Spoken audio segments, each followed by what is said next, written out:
यहां पर क्या हो गया कि ये अमेरिका क्यों शामिल हो गया वार में? This is a question. जिस तरह लैंड पर जंग जारी थी, इसी तरह जितने भी यहां पर रिवर्स है और ओशंस है, वहां पर भी जंग जारी थी शिप्स के दरमियान में। ज्यादातर मुकाबला किसका था? जर्मन शिप्स और ब्रिटेन शिप्स, ठीक है, दोनों के दरमियान था।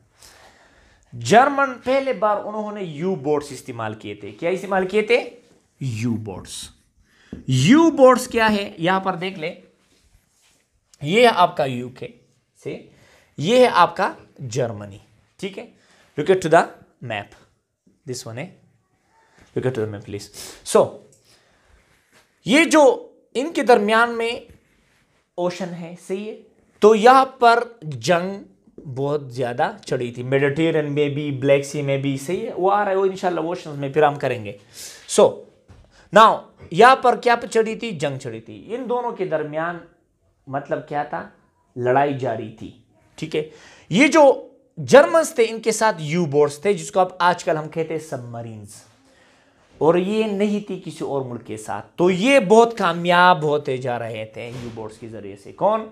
ये जो जर्मन्स हैं, और पावरफुल मिलिट्री भी था, तो लिहाजा बहुत बड़ी शिकस्त पड़ी किसको? ओटोमन एम्पायर को और इंग्लैंड को।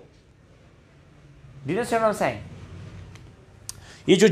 है, जर्मन्स ब्रिटिश वाले के साथ, ओटोमन एम्पायर वाले के साथ इतने बड़े बड़े शिप्स नहीं थे, और ब्रिटेन वाले के साथ, तो ब्रिटेन ने शिकस्त दी किसको? ओटोमन एम्पायर को, और जर्मन ने उसी वाटर में किसको शिकस्त दी? ब्रिटेन को, ठीक है। एक और चीज था, ब्रिटेन जर्मन्स ने क्लियर कट ऐलान किया था कि भाई जो शिप अप्रोच करता है इंग्लैंड को, यानी इंग्लैंड के टेरिटरी में आ रहा है, उसको बस मारो, कि वो चाहे वो किसी भी मुल्क का हो, शिप जो है। तो इसी में एक शिप आ रहा था, और वो शिप किसका था? वो था आपकी अमेरिका का। वो जा रहा था कहां पर? इंग्लैंड पर। उस शिप का नाम था लुसिटीनिया। इस शिप में 700 अमेरिकन थे और 1200 और सोल्जर मतलब पैसेंजर्स थे। ये था एक ट्रेड वाला शिप, जिसमें तिजारत वाले लोग जाते हैं, ठीक है। तो ये जो है वहां पर मतलब जा रही थी, तो लिहाजा ये जो जर्मन है वो सोचने लगे कि ये भी दुश्मन का शिप है, लिहाजा उन्होंने उसको मारा और ये तबाह हो गई। तो इसी में 700 अमेरिकन एक ही दिन में मारे गए। Do you understand? ये 6 दिसंबर, ठीक है, 1916 में हुई थी। 6 दिसंबर 1916 में, ओके। तो वुडरो विल्सन जो है वो कांग्रेस से मतलब इजाजत लेना चाहिए कि हम इसमें मतलब कूद जाए इस वार में, और ताकि ये खत्म हो जाए, ठीक है। तो एक ये वजह थी लुसिटीनिया की डूबने का। दूसरी वजह ये थी कि जो अमेरिका था ये सप्लाई दे रहा था एलाइड फोर्सेस को, और अमेरिका जो है याद रखे ये इसी दौरान जो है वर्ल्ड वार 1 जो है ये काज बन गई है वर्ल्ड वार 2 का, क्योंकि यहां पर जो एलाइड फोर्सेस थे ये कर्ज ले रहे थे। इंग्लैंड कर्ज ले रहा था अमेरिका से, फ्रांस कर्ज ले रहा था अमेरिका से अपने असलहा और अपनी चीज, क्योंकि वो तो जंग में कूद पड़े थे, और अमेरिका अपनी चीजों को भी बेच रहा था, साथ में कर्ज पैसे भी दे रहा था। तो अमेरिका जो है वो डर गई कि ऐसा ना हो कि ये जो जर्मन से, ये जो सेंट्रल पावर से, उनको क्या कर ले, उनको कब्जा कर ले, उनको डिफीट दे दे, और मेरे पैसे भी साथ में डूब जाए, और मेरे जितने भी कर्ज है वो भी डूब जाए, और साथ में ये बाना था लुसिटीना का भी। तो ये दो वजह थे जो 7 अप्रैल 1917 में अमेरिका जंग में कूद पड़ी। इस जंग में, ओके, इस जंग में क्या हुआ? टोटल डेथ हो गए 17 मिलियन। कितने? 17 मिलियन। 20 मिलियन लोग जख्मी हो गए थे। मिलिट्री 10 मिलियन लोग मारे गए थे, मिलिट्री सोल्जर्स। सिविलियन 7 मिलियन मारे गए थे इसमें, ठीक है। एलाइड पावर के 6 मिलियन लोग जो है क्या थे एलाइट पावर के, वो मारे गए थे। सीपी सेंट्रल पावर के 4 मिलियन लोग मारे गए थे इसी जंग में, ठीक है। 17 मिलियन, आप सुन, 17 मिलियन, ठीक है। So it's a big ratio. ऐसे भी लोग हैं जो लॉस्ट हो गए। वो अमेरिकन एनालिसिस इंडेक्स के मुताबिक जो है ऐसे 4 लाख ऐसे लोग हैं जिनकी वजूद का भी पता नहीं चलता। अल्लाह का उनका रिकॉर्ड, उनका वो सब चीज़ें थे, लेकिन उसकी कोई वजूद की पता नहीं चलती इस वार में, ठीक है। सो यहां पर देख ले, एक फार्मूला मैंने बनाया। सबसे ज्यादा लॉस्ट रशिया को हो गई थी सोल्जर्स की, फिर जर्मनी को, फिर फ्रांस को, फिर ब्रिटेन को, फिर ऑस्ट्रिया हंगरी को, फिर इंडिया को, फिर ये हो गया आपका इटली को, फिर ये हो गया आपका तुर्की, फिर हो गया रशिया, फिर हो गया यूएसए। सबसे ज्यादा कम सोल्जर्स मारे गए थे किसके? यूएसए के। यहां पर जब ये जंग खत्म हो गई, कहा खत्म हो गया? वुडरो विल्सन अमेरिका का जो प्रेसिडेंट था, और उनकी और भी मतलब जितने भी बड़े बड़े मतलब प्रेसिडेंट्स थे उस वक्त, वो मीटिंग करने लगे। और जर्मनी को इसी जंग में जो सेंट्रल पावर्स थे वो डिफीट हो गए। क्यों डिफीट हो गए? सबसे पहले याद रखे, रशिया जो है सबसे पहले उन्होंने शिकस्त खाई। जंग के दूसरी साल रशिया ने हार मानी कि भाई मुझे नहीं करना है बस।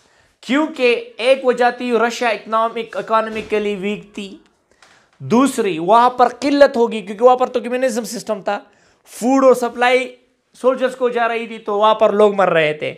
तो वहां पर बुल्शिक एक रिवॉल्यूशन शुरू हो गई, जिसी वजह से वहां पर जो नया प्रेसिडेंट आ गया, जो नया लीडर आ गया, उन्होंने हार मानी कि भाई हमें अभी जंग नहीं करना है। और ठीक है, साथ में जर्मनी को ज्यादा मतलब जर्मनी हार नहीं मानता था, लेकिन जब अमेरिका कूद पड़ा तो अमेरिका की जो नेचुरल रिसोर्सेस थे, जो टेक्नोलॉजी थी, वो बहुत ज्यादा ताकतवर थी as compare to the German. अल्लाह का जर्मन इस सबसे ज्यादा पावरफुल था।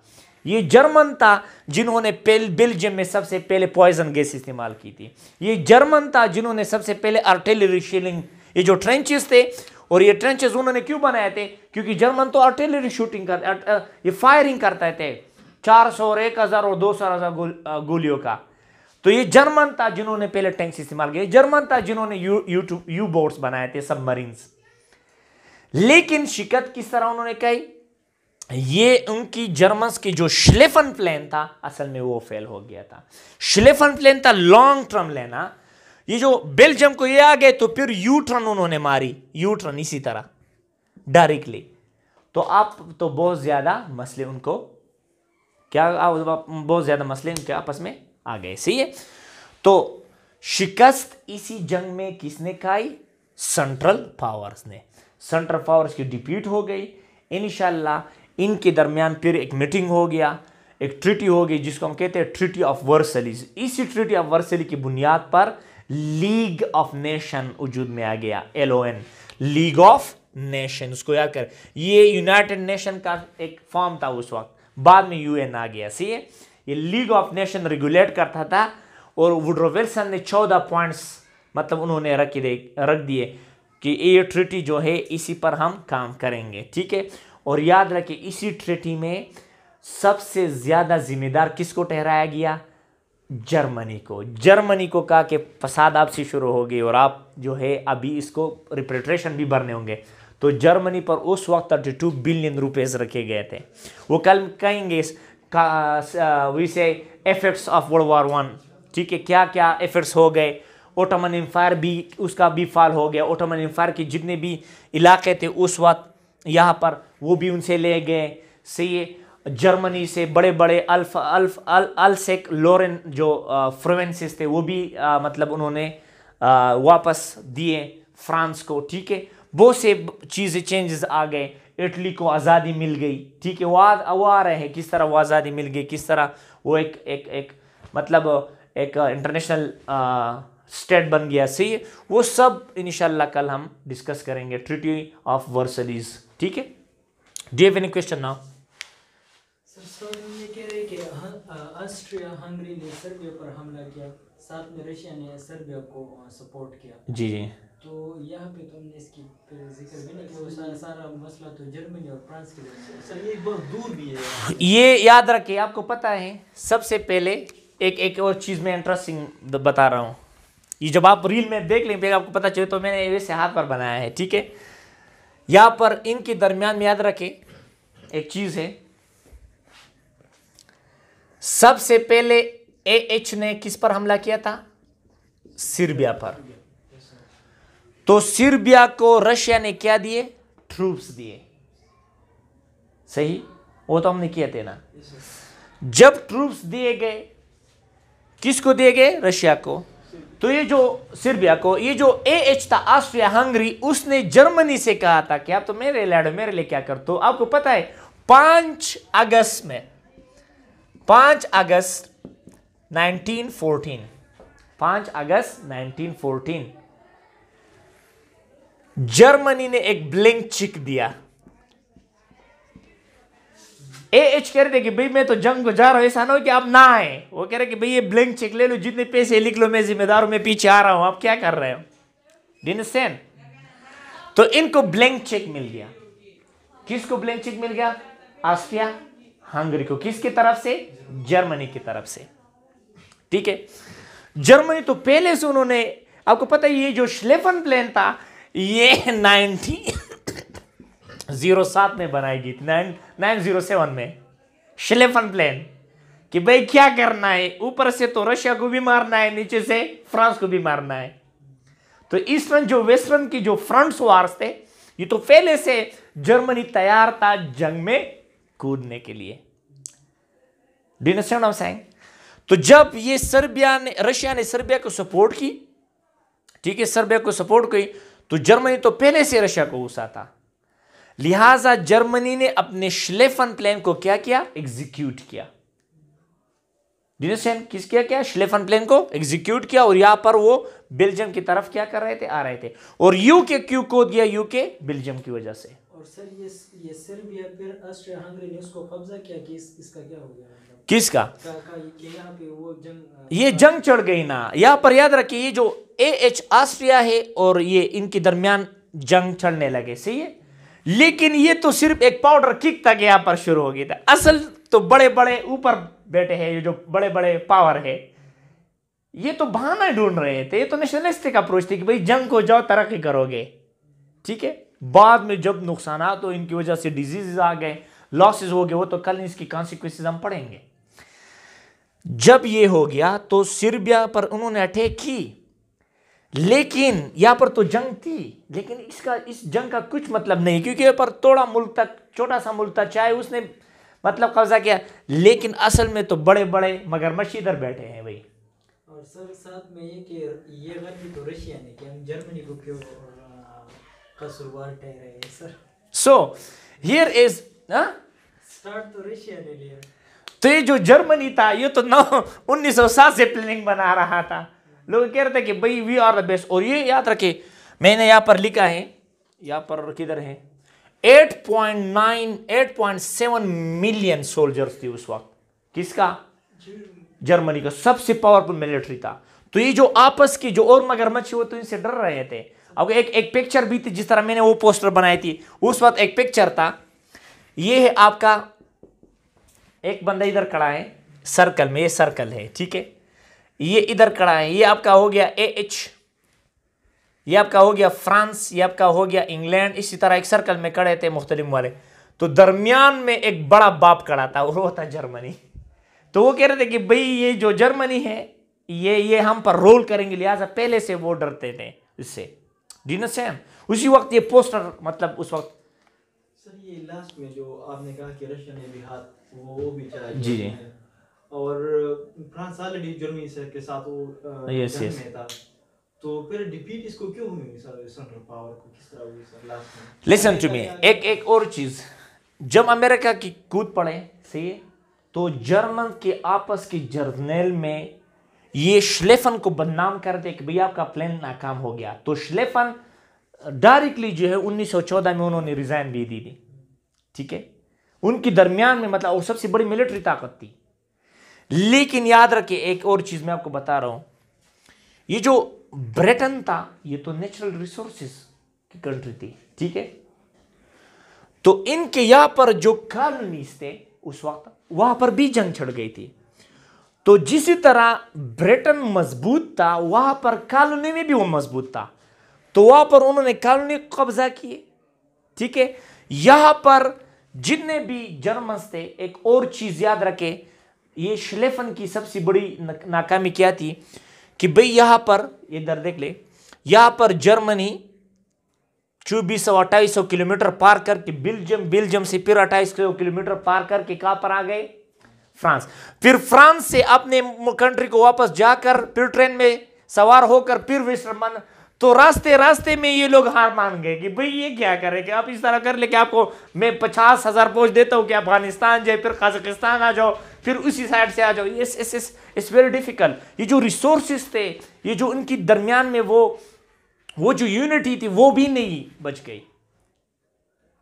एक और चीज है वो हम करेंगे, इसी तरह था कि जर्मनी चाहता था, इंग्लैंड चाहता था कि भाई अमेरिका भी इस वार में कूद जाए, तो जर्मन ने खत लिखा मैक्सिको कि भाई अपनी आजादी ले ले अमेरिका से, खत लिखा था। सही, ठीक है।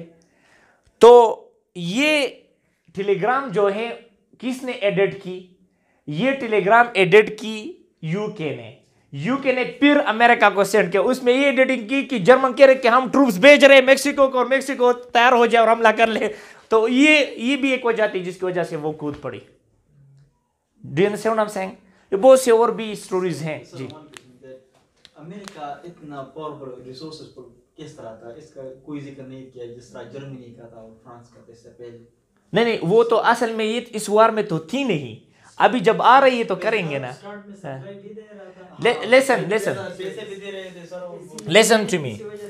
लिसन टू मी, वहां पर जब मिलिटरिज्म चालू था वहां पर वो इंडस्ट्रियलिस्ट मुल्क बन रहा था। आजादी तो उसने पहले से ली थी, वो तो बाद में करेंगे अमेरिका की हिस्ट्री में जब आएगा। ठीक है, अमेरिका एक नया पावरफुल मुल्क था। ठीक है, रिसोर्सेज उनके ज्यादा थी, बड़ी जजीरा थी। ठीक है, दूसरी बात ये तो कॉलोनियल पावर से उसने आजादी ली थी। और सबसे अहम चीज ये है कि उस वक्त अमेरिका में, इससे पहले अभी आ रहा है वो, जब हम इंटरनेशनल लॉ करेंगे उसकी जो फाइनेंस, आपकी फाइनेंस का सेंटर उस वक्त कौन सा जगह था, अमेरिका था। ठीक है, और अमेरिका साथ में कर्ज भी दे रहे थे और चीजों को भी दे रहा था। ये पहली बार आपकी करेंसी कौन सी थी, डॉलर थी। वो जब हम करेंगे करेंसी में जब हम आ जाएंगे, सही है। तो इसी वक्त से अमेरिका लोगों को पैसे कर्ज दे रहे थे। कैपिटलिज्म तो भी अमेरिका से शुरू हो गई थी, ये तो कैपिटलिज्म के नाम भी नहीं जानते थे। अमेरिका कहे कि भाई मैं तो जर्मनी को 10 पाउंड देता हूं, लेकिन उसके एवज में मुझे मतलब 1 साल बाद 14 पाउंड देंगे। ये जो कैपिटलिस्ट की जो तहरीक है, जो मोमेंट है, वो तो अमेरिका से ही शुरू हो गई थी। ये लोग तो कैपिटलिस्ट को नहीं जानते थे। ये तो कैपिटलिस्ट ऊपर से कम्युनिस्ट का वार था रशिया से, और नीचे से अमेरिका का। ये जो जंग चढ़ गई ये भी कैपिटलिस्ट कम्युनिज्म की वजह से थी। लेकिन असल में कैपिटलिज्म कम्युनिज्म का वार असल में है वो है world war 2। Do you understand what I am saying? तो ये जर्मनी को कसूरवार ठहराया गया। जर्मनी को मतलब रिपेट्रेशन के लिए बहुत से बड़ी पैसे उनसे ले गए। 10 साल के लिए जर्मनी के जो तारकोल की इंडस्ट्रीज है और जितने भी ज़खायर है कोल्स का, तारकोल का, वो सब किसने कब्जा की, फ्रांस ने। और फ्रांस कहते हैं कि मैं इससे अपने पैसे पूरा करूंगा, अपने नुकसान पूरा करूंगा। से ये बहुत से मतलब एक्सप्लॉयटेशन हो गई थी जर्मनी। और ये फिर जर्मनी था जो दोबारा वर्ल्ड वार 1 इसकी वजह से शुरू हो गई थी। See world war 2, sorry, that's all.